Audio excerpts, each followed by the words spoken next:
Well, yesterday was a pretty kooky day when it comes to gaming because of the reveal and confirmation of the PlayStation 5 Pro, which boy oh boy did I have a lot to say about. There's no need for me to rehash any more of my thoughts on that because of course I discussed it at length. And if you want to hear or understand any more of how I feel about it, you of course can watch yesterday's video. It was about 18 or so minutes of me basically ranting, something that I really try to go out of my way and not do a lot on this channel. But all I could do was rant because I just don't have any good vibes or feelings about anything Sony is doing when it comes to the PlayStation 5 Pro. Not only is it just a not exciting device, as I discussed and spent most of my time in that video talking about, I think it's actually bad and unhealthy and harmful to the gaming industry and hobby as a whole. But one pretty interesting and fun takeaway we can sort of now discuss as a side tangent to the whole PlayStation 5 Pro debacle from yesterday. And by the way, boy oh boy is it proving to be a debacle. Almost no one is excited or happy about this decision from Sony. So I do just want to throw that out there as well. But like I said, one kind of different takeaway or side conversation we can have in the wake of the PS5 Pro announcement is how we now kind of have a stage that is set for Nintendo to now show the world what they're doing next in the hardware space and finally give us that Nintendo Switch 2 next generation Switch successor reveal that we've all been waiting for and licking our lips, smacking our lips, waiting to see actually happen. And part of what makes it even more exciting is the fact that we all know Nintendo already confirmed that they're going to be telling us about the Nintendo Switch 2 sometime soon anyway. It was several months ago when Furukawa tweeted through the official Nintendo Twitter account that before March of next year, within this current fiscal year, they're going to tell us about the Switch 2. They're going to show it to us. They're going to give us some sort of initial introduction to the console.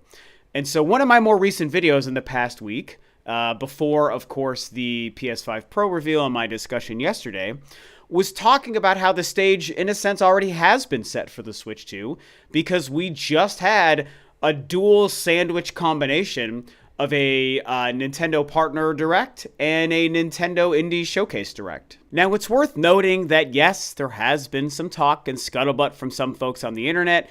Some people claiming to be leakers or leaking things, other people who seem to just work in the industry, kind of having their own general conversations about things. Christopher Dring is really one of the main folks who's been kind of in the news regarding this, although still not confirmed, and I don't even believe he's actually confirmed it himself, but there has been that conversation saying, as I also predicted after the dual Nintendo Direct showcase a few weeks ago, that in September or October, so possibly this month or next month, Nintendo is about to show the Switch 2, that finally the time is now.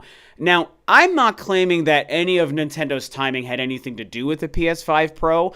I do just think it's worth noting how the timing could turn out to be, maybe you could even say funny in a way, if Sony reveals this PS5 Pro situation and it gets an almost universal negative reaction and massive backlash. And then on the other side of that, Nintendo, by sheer coincidence, could have a reason to now unveil their next generation console, not an iteration on the current generation Switch, but their sequel, successor, next generation console, whether it's a Switch 2 or whatever it is.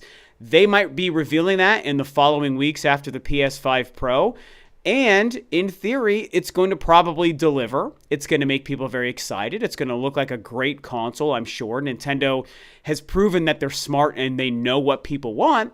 And if it's also priced appropriately, which we also expect, it'll just further drive home the point of how much more in tune Nintendo would actually be with the gaming consumer as opposed to Sony with the PS5 Pro. Now again, let's bring this back to reality, okay? I don't want to jump the gun. I don't want to sound out of touch. I don't want to make assumptions when we don't truly know what's going on here, right? So sticking within reality, this is all just based off of the guess that Nintendo is going to deliver with the Switch 2. Now, I believe that to my bones, but there's a chance that they certainly don't make everyone happy with what they reveal. But I don't really want to go down that road because I just don't think that that's what they're going to do. I think it's going to be an exciting device. I think it's going to have a cool and exciting gimmick, some sort of twist or spin to the hardware, to the controller, the Joy-Cons, the switching, hybrid mechanic, whatever it is. I think it's going to excite us on that front. I think they're going to reveal a lot of great games. We already know Metroid Prime 4 has a great chance of being a Switch 2 title, as well as a new Mario game and a new Mario Kart. And whatever else they're going to do, some kind of maybe third-party exclusive, I think would probably be associated with the Switch 2 at or around launch. And then, of course, two other very important factors that I think we all believe is very likely. One is that it's probably going to be backwards compatible, which means everyone's Switch libraries, and there's 140 million Switches out there, so that's a lot of Switch libraries. If every Switch library, physical and digital, can carry over, huge win, huge feather in their cap. And finally, and I just alluded to this, it's probably going to be priced fairly appropriately. Nintendo famously for decades and for generations has priced their hardware extremely competitively, partly because they designed them from the get-go to be able to be priced competitively.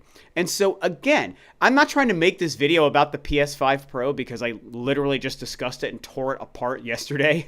But in the wake, again, we're talking about a funny, humorous coincidence in timing, okay? So yesterday, Sony unveils a $700 digital-only PS5 Pro that 99% of people are not happy with. If in the coming weeks or months, Nintendo reveals a Switch 2 and the thing is $400, even if we say $500, which would be more than I think we would want to pay. But let's be real, $400 to $500 even, you're still coming in $200 to $300 less than the PlayStation 5 Pro. We know the Switch 2 is going to allow physical games. If it's backwards compatible, if they're showing us Metroid Prime 4 and a new 3D Mario alongside of this thing, and if we know it's coming out, I would say in the first half of 2025, which is my current kind of guess timing, boy, Nintendo's really going to be in a great spot, right? They wouldn't even need the direct comparison to the PS5 Pro to be in a great spot. It's just, again, would be so hilarious if this is actually what happens. Now, I want to go a little bit deeper into something that I touched on in my video yesterday as well. It's easy to poke fun of the PlayStation 5 Pro, and it's easy to hold it up as this kind of showcase exhibition of how to do everything wrong. But I do just want to reiterate something I said in my video yesterday. I'm not trying to actively wish failure on anything, right? I'm not trying to wish failure on, like, I don't know how to say the PS5 Pro. I'm not trying to wish failure on the work that regular people doing their jobs and following the mandate of their companies have done. Sony says make a PS5 Pro, so the people who work for the company, they did what they were asked to do. They made a PlayStation 5 Pro. So I don't want those people's work, just like with the whole Concord thing.